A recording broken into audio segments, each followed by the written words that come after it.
Indie Mogul.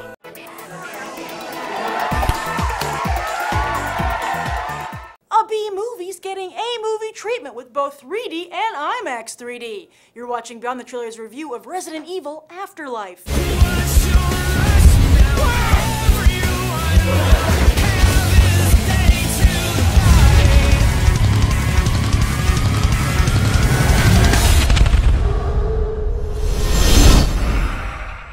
Is this the beginning of a new trend? Hey, if other directors can make a 3D IMAX action movie for only $60 million, it just might.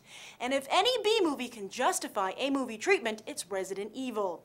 Sony has said outright that the Resident Evil films are a very lucrative franchise for them, the success of which is partly due to the creative team's loyalty to their product. Paul W.S. Anderson has produced the entire series and returns to the director's chair this time, while Milla Jovovich has created a sci-fi heroine perhaps second only to Ellen Ripley. In fact, these movies have become a family project as Anderson and Jovovich are married and have a daughter. The series has also always stayed loyal to the video game it's based on, and many of the actors from the previous films are returning as well. As for the 3D aspect, this is no wimpy post-3D conversion. Resident Evil Afterlife was shot using the Sony camera James Cameron helped to create, the Fusion camera system.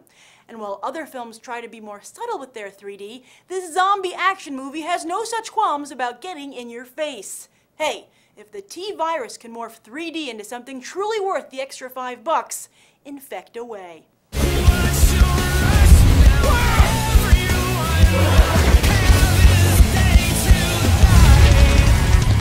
This was shot with James Cameron's 3D camera.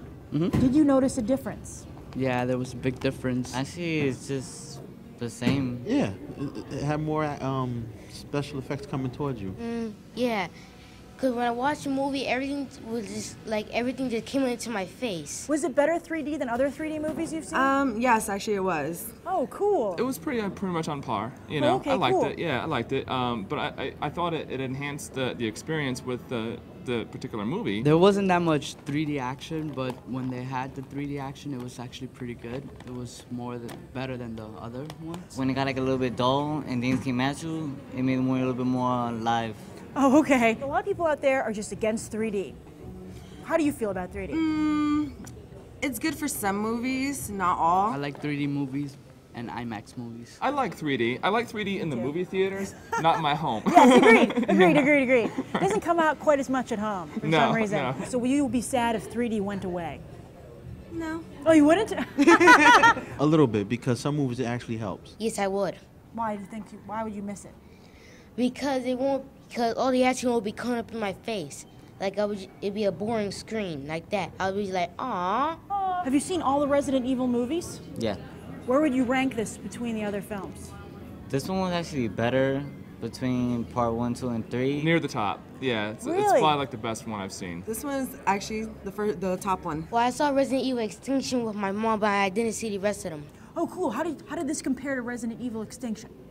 It was almost just like it, but just more bloodiness and action. I like how, Alice goes throughout the world. It gives a great global perspective of the infection. I liked it from the video games, and it just intrigued me to watch the movie and see if they kept it up the way it's supposed to be, and they have. Well, if the story would have followed up a little bit more to the game and the characters they used, it would have made it a lot better. There's so much action and so much zombies and so much fighting. I definitely like all the violence. It's interesting to know how zombies kill you and everything. Do they have any cool new zombies for this movie? Yeah, they had a big one, a big guy with the, I don't know, some kind of hammer. Well, they've been rebooting a lot of franchises lately with new lead actors. Could you make a Resident Evil movie without Milla Jovovich? No. I would not watch it if she wasn't in it. Oh, really? Oh, good. Definitely not. Very nice. I'm a big fan of hers. No. No? They need her, yeah.